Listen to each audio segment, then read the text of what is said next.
Great. Well, hello, everybody, and welcome to the engineering experience of adding a voice assistant to ZoomText and JAWS. My name is Robert Frawley, and on behalf of SciTech Global, I am so excited to have you join us. In today's 30-minute session hosted by Vispero, you'll hear from Sam Ramanathan, Senior Software Engineer at Vispero, and Roxana Fischer, UX Research Analyst at Vispero. Before we begin, a couple housekeeping items. This session is being recorded and will be available post-event. If you have a question, please use the Q&A box and we will answer those at the end of the session. We will also try our best to have available the raise your hand feature so you can ask your questions in person if needed. For screen reader users, the keyboard shortcuts to raise and lower your hand is Option Y on Mac and Alt Y on PC. Once you do that, we'll call your name and you'll unmute yourself and you can ask your question. And with that, please take it away, Sam. Hi, my name is Sriram Ramanathan. I'm a software engineer at Vispero, and I have Roxana Fischer here with me, and she's UX research and analyst. I want to warn you that we both are not native English speakers, so we will stumble a bit, so please be kind. We are also not professional presenters. We spend most of our days in caves inside Code Mountain. So we stumble occasionally outside, and if we appear unpolished, you know why. So with that, I'll start with voice assistant. So we'll start with the popularity of voice assistants. Again, stating the obvious, voice assistants are getting more and more popular. What started as a novelty right now is becoming more and more commonplace. Open any Black Friday flyer and you see voice assistant for $79 or $99, and they also are now doing more and more of the tasks than they did before. Not surprising, but people with low vision and people with blindness have been early adopters of these voice assistants. They can just call out. They don't have to learn new features. They don't have to learn how to use it. They can just talk to it. So they have been pretty popular with blind users. People have been using it to accomplish specific tasks, like I want to send a message. I want to call somebody. I want to dictate a small message. What's surprising though is in Windows, there has been a voice assistant called Cortana, but it's not very popular. Microsoft has tried to encourage its use. During setup, you get asked, but it is not very popular. So we'll look at what has historically ailed voice interaction in desktop systems. Microphone availability is just not assured on desk-based systems. Your laptops have microphones, but in general, there is this inconsistent availability of microphones, which if you take the example of phones, you're always guaranteed a microphone. People just are accustomed to interacting with mouse and keyboard on a PC. There have been other input mechanics like touch, joysticks, etc., but they just don't take off because people have been taught that everything needs to be driven with mouse and keyboard. The first generation of desktop training systems also were lacking. You had to train. So the typical mechanism was you would train, you would read a set of phrases, you would train the desktop training, you train the voice recognition system, and then hope for the best. And because often the training was not enough, the recognition quality was lacking, which would lead to very tepid experiences. And this is the most important part. Desktop interaction is very extensive and very complex. You have no two apps are similar in terms of the way you navigate them. You take the example of even setting things in settings control panel. Each settings has a different layout. You go to Word, you go to Outlook, both have completely different ways of doing certain everything. So people often struggle creating a mental model of what they can ask from voice assistant. And as often the case, they try it once or twice, the voice assistant doesn't do what they expected it to do. Now they're confused as to what all it can do. And they say, well, not worth my time. I give up. Things have changed though. There's a newer generation of desktop users and regular users who are more comfortable with, voice as an input mechanic. I'll give you an example. I live in Florida, and there was a power outage, and so I didn't want to bake inside the house, and I told to my kids, let's go out. And we came back after 4 hours, and my first instinct was to see, is the power back on? And my instinct is to flip the switch on. But my son goes, Alexa, are you there? No, it would have never occurred to me to do that. So the newer generation is getting a lot more comfortable with voice to drive many things and everything. This is another key factor. Uh, desktop-based voice recognition systems had issues because there was just not enough training data. But now with online speech recognition services provided by Amazon, Google, Microsoft, etc., you don't need to train. You get a zero configuration out of the box experience. And that is pretty critical. You turn the switch on and it's available to you. So I want to introduce Sharky and Zoomy. We have voice assistants to control the screen reader and magnifier. We have Sharky, which works with JAWS, the most popular screen reader, Zoomy, which works with ZoomText, the most popular magnifier, and Fusion, which is both the screen reader and the magnifier.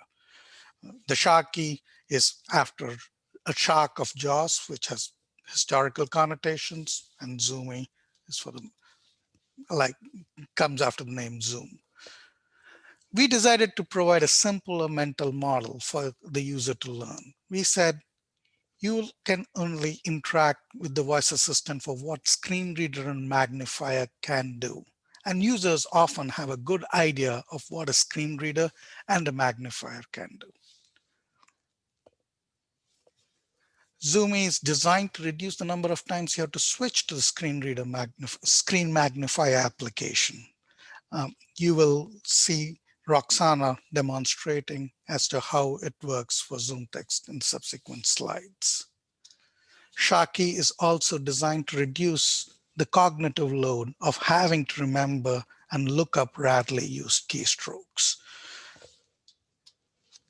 One of the requirements we had was we need to coexist with other voice systems. We have users who also have physical disabilities, who often cannot type well, and who use Dragon Naturally Speaking and other voice systems. So we had to interact well with it too. I'll hand it over to Roxana, who will talk about the screen reader, the experience for adding the screen reader. Roxana? Thank you. Before we started to design the model for a voice assistant, we reflected on the user and their issues with the current interaction. When the user is using a magnifier to enlarge the information on the screen by 2x, the user sees the content 2 times bigger, but the view is limited to just 1/4 of the actual screen. This makes the mouse movement become challenging. Moving by mouse to a certain element, like to a button or to a menu item, becomes at least 2 times farther. You can experience similar if you zoom in into a Word document and try to move to the end of the document. You will have to scroll more than in the original view. There are also directional issues. Imagine you zoom into a picture and now try to find a certain element in this picture. If this element is out of your current view, you are not able to reach it by the shortest path, as this path is unknown to you. The screen magnifier user has to deal with this situation every time on the screen. Keystrokes to perform an action exist, but users are primarily mouse-driven. Keystrokes help to avoid searching for elements, but just like desktop users, most desktop users, the majority tries to stick with mouse interaction. Also, keystrokes are hard to learn and to remember. Next slide, please. Thanks. So taking these aspects into account, we designed the screen magnifier with the aim to avoid mouse movement. With speech interaction, the user can skip this mouse navigation, as the user can express the intention directly and therefore executing it without searching for a button. With speech interaction, the user doesn't need to switch to the magnification control panel to make changes. Therefore, he can stay in his own application. For example, to activate a ZoomText feature, the user can launch it by voice. This means the mouse and therefore the magnified image can stay in the current application, like a web page. Also, the need to learn and memorize keystrokes disappeared. Keystrokes would provide the same advantage of executing features directly, but they are hard to remember. I would like to show two short videos. The first is going to visualize the interaction with ZoomText and the challenges the user faces. Can you please start it? All right. Let us look up the landscaping and nursery place Eden in Clearwater. My backyard could need some attention. This looks right. Oh, the color scheme on this website is not easy for me to read. Let's change the colors and make it a little bit bigger. That should work. The keystroke for invert colors was caps lock and I don't remember anymore. So I guess I have to use the UI. Alright, let's do that. So going down, there's the little green icon. Yeah, I think this is it. Yeah, here it is. So zooming in a little bit and click on the color button. That should be fine. Alright, let's go back to the website and see how it looks. Where exactly was I? I guess, yes, under this picture. Here's the text. I could have zoomed in a little bit more, but let's just try and read it.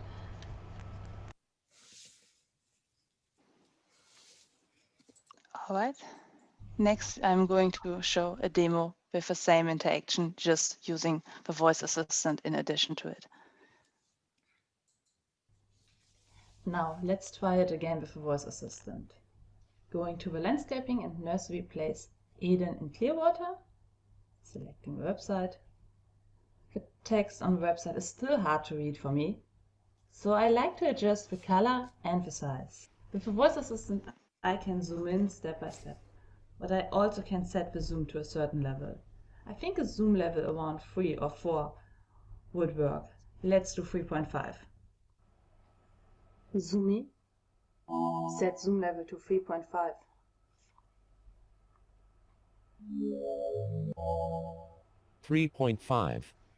That is already better, but I also prefer dark text on a white background. So let's adjust the colors. Zoom in. Activate color enhancement. Color enhancements enabled. The color for the paragraph looks good, but the heading disappeared. Let's try another color scheme. Zoom in. Select invert colors. Better, now I can read the whole text. but actually it would be more convenient to hear it. I know ZoomText can do that, but I never learned the keystroke for it. Let's try launching it by voice. Zoomy. Start app reader. Landscaping and Nursery in Clearwater, FL. Creativity. Eden Nursery has been providing professional landscape services to our local homeowners in the Pasco, Hillsborough, and Pinellas counties for more. All right, so by staying in the application, the user could see the change directly and therefore also saw that the heading disappeared and could correct it. This is an overview of a selection of features we support. To just name a few, Zoomy can help the user to toggle ZoomText settings like activating color enhancement. Zoomy can help to launch ZoomText features like the reader, like we just saw, and also can read out the clipboard or the selected text to the user. All right, back to you, Sriram. Thank you. So let's talk about JAWS, and let's try to understand how a typical JAWS user works. Now, JAWS users are primarily keyboard driven. They tend to remember many keystrokes for common tasks. I work with a lot of blind coworkers and blind engineers, and I'm impressed by their working memory. They often have very good capacity to remember and drive the computer just by keystrokes. Still, human memory capacity is limited. It's difficult to remember keystrokes for less common tasks. Also, your working memory, your ability to remember a lot is determined by when you became blind. If you were blind early on in your life, you tend to have larger working memories. But if you have become blind later in your life, you tend to struggle with keystrokes. It's also made worse by the fact that we assign common tasks all simpler keystrokes. For example, you have say title, which is JAWS key plus T, say font, which is JAWS key plus F. However, uncommon tasks, which are important, just not as common, have long keystroke combinations. You want to move to the bottom of the column, it's all Control Shift down arrow. If you want to do, you want to OCR a document, it's insert space OD, OCR for document, D for document. So there is a mental tax that you pay to remember uncommon actions, and it gets worse in some situations. For example, we have one for Skype call, insert space YA. You ask why? Well, because insert space S is taken for speech actions. So we constantly add useful screen reader actions that will improve productivity, but they're often used less because of the hard to remember nature of the keystrokes, the mental tax that people have to do to remember them. So just like the previous case, we'll show you video of an issue and then how voice assistant can help. Again, with screen reader benefits, you can skip the process of looking up a keystroke. You can execute the feature with the speech utterance. You don't have to remember cryptic keystroke combinations. So here's the video. I have to finish a research report for my studies with Paula. Let's look at it. Research report on productivity. As comment, insert subtitle here and as comment.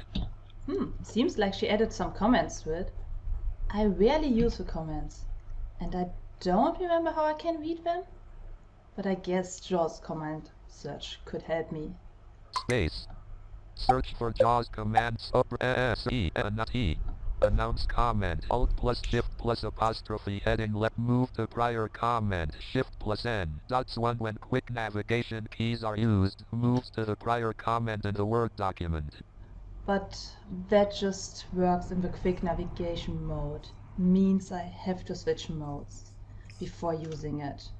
Move to next comment. N heading level 3. List comments. Control plus shift plus apostrophe heading level. That could work better. Alt Shift apostrophe and Control Shift apostrophe. Escape. Research report dash word. Edit. Let's look at your comments.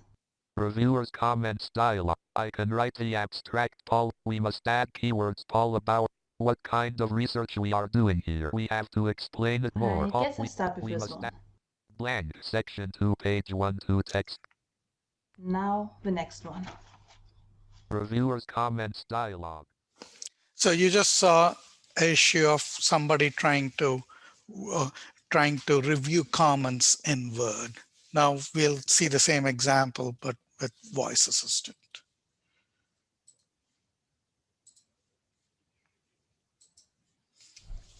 Let's go back to my research report of Paula. She added comments to it. I don't remember the keystrokes for listing or working with comments, but let's see if Shaki can help me. Shaki, list all comments. Reviewers comments dialog. List 1 list view. Do you have an idea for a good subtitle? Paula Bauer Wed. I can write the abstract. Paula Bauer Wed. We must add keywords. Paula Bauer Wed. Dex. Can you fix the references? Paula Bauer Wed. We need I more don't have to look examples up here. and Paula remember Bauer the Wed. keystrokes for What it. kind This of helps to research we are concentrate on the doing here? document. We have to explain it more. Paula Bauer Wed. Dex 02. We must add Let's keywords. Paula start here. blank section 2 X N N. Done. So, next comment. Shaki, next comment. Comment. Can you fix the references by Paula Bauer? I don't have to switch modes to navigate to the next comment if I use Shaki. I guess I have an idea for the subtitle. Let's go to the first comment again. Shaki, go to the first comment. Comment. Do you have an idea for a good subtitle by Paula Bauer?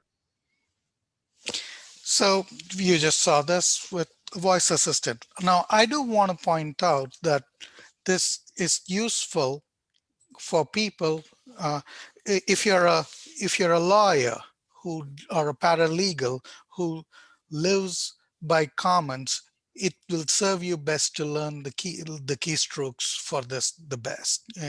This is however, if you're trying to write an invite for a church potluck or HOA meeting, and you get comments for it, and you don't use comments often, this is very useful.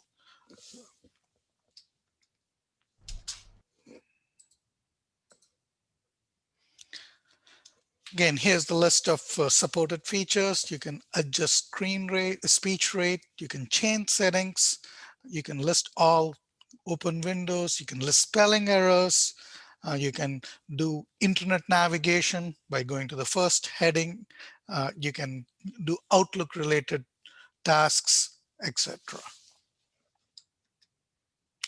So I'll now hand over to, again, Roxana, who will talk about how we approach the research process. Roxana? All right. Before designing a voice assistant, we reviewed existing research that deals with voice assistant and the user group of people who are blind. Two research papers were really interesting, reading between the guidelines and Siri talks at you. They analyzed the current voice assistant situation regarding to their accessibility. In their research, they interviewed blind users and compared the finding with the existing guidelines. The main conclusion here was that blind users often found the speech output frustrating, slow, and verbose, but still, voice assistants have a high acceptance along blind users, even if their needs are not directly addressed in the official guidelines. We also looked at similar research projects. The research in the area is limited. The two closest concepts are Verse and CaptiSpeak. Verse is a smart speaker that has the screen reader navigation included by Microsoft Research, and CaptiSpeak is a voice-enabled web screen reader. The researchers in both projects conclude that the systems are improving the interaction in general, but they could not replace the keyboard interaction. All the existing research right now focused on blind users. There was no research on low vision users. For our study, we concentrated on screen magnifier users. We created a prototype with Zoomy and sent this prototype to 6 low vision users. We provided them with a prototype and a task sheet. Afterwards, we did follow up with a survey and interviews. The goal was to evaluate the design of a voice assistant and the feature set of Zoomy, with a high focus on how we could improve before going to production. So what did we find out? The user study provides us with deep insights. We find out that users are mostly fine with a couple of seconds delay. As we use the online service to analyze the speech input, the system needs a few seconds to respond, similar to voice assistants like Google and Alexa. The users preferred the wake word over the keyboard command. The research paper was saying that the hardware button is important for the users. However, in our study, we saw that more people are using the wake word instead of a keystroke.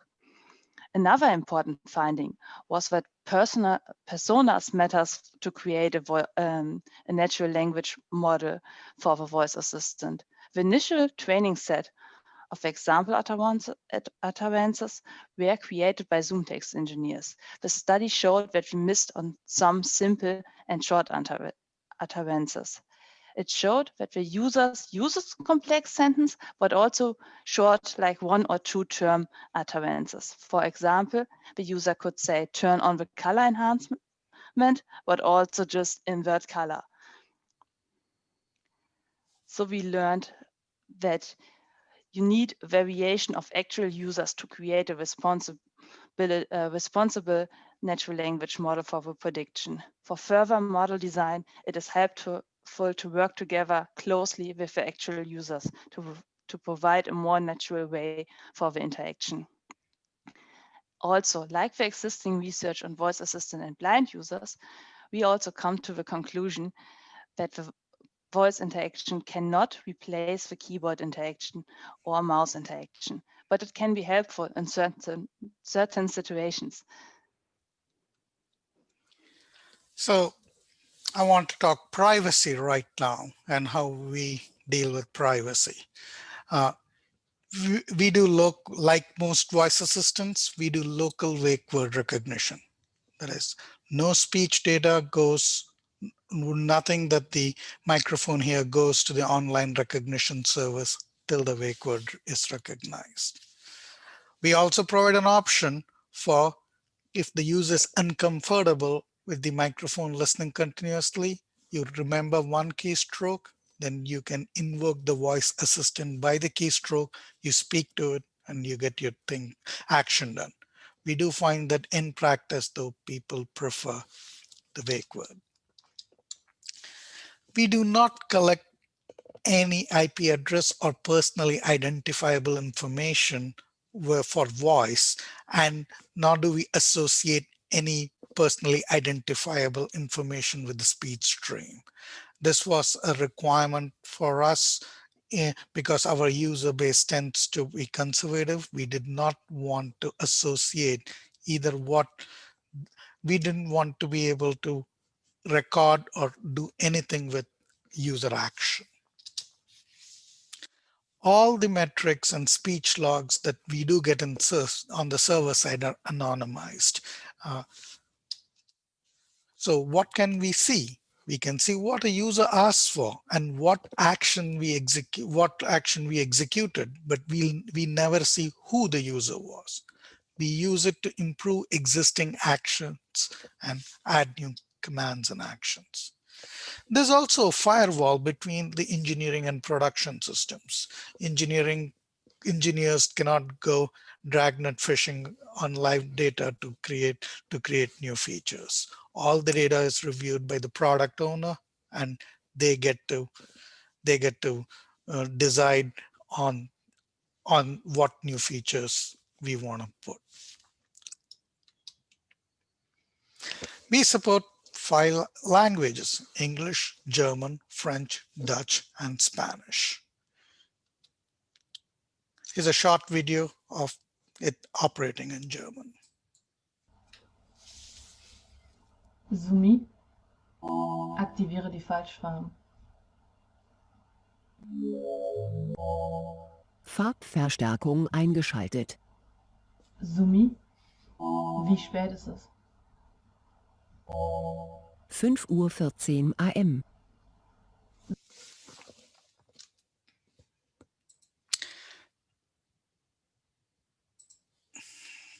So I want to talk about the limitations of the systems, and it's really not limitations, but it's the reality. It's never meant to compete with existing interaction methods.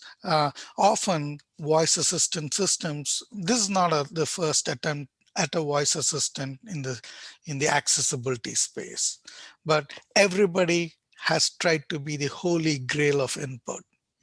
They wanted to replace keyboard and mouse interaction.